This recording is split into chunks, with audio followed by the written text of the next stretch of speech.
Hi guys! Welcome to my mini vlog. Ako pala si Shy na hindi mukhang shy.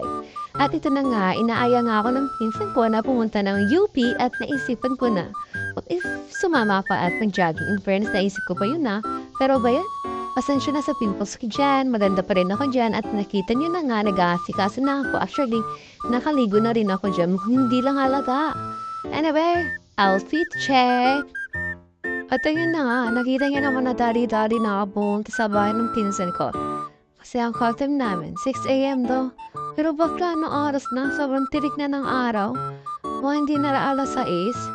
Haba yan? Ay na nga. Manapit na nga ako sa bahay ng pinsan ko kasi pinatawag-tawag na ako sa messenger. Ano ba yan? Hingal na nga ako dyan, tapos ito pa yung maabutan ko. Hindi pa sila nag-aasikaso. My goodness. Ay, eto, tamang pakit lang si girl niya. Above natin dyan. Ayan, hindi ko na pinakita sa inyo kung paano kami sumakay ng tricycle at jeep papuntang UP. Ayan, nakita niyo naman may kasama kami mga bagets. Batang katuting.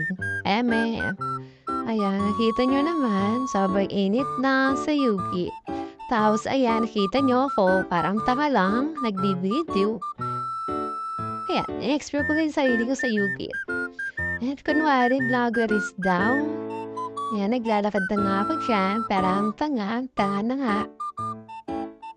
Mga rito nag-jogging, ayan. Papabos sa bata pa ang bata rin. Ano po ba ito sasabihin? Paano akong masabi, basta pumunta kami dyan sa UP. Nag-enjoy lang kami dyan. Feeling hindi talaga ako nag-jogging dyan naglaro lang talaga ako. Ay nga yung ACP. Kaya nga sumama ako kasi mag-jogging ako. Panes, mapit si bakla. Ano yan, bakla? Yun. At nakita niyo na nga ako dyan. Sumasay, parang talaga kaya ng kawayan. Diba lumabog? Hey, bakla, ang bigat mo na. Hindi ka na kaya dyan. Si ate ang ganda. Ano yun? Ayos mo ka. Diba? Ito yung nakikita ko sa mga TikTok. Yun. Tapos paglabas nila sa beach, ako sa UP pa rin. Diba? Ang ganda.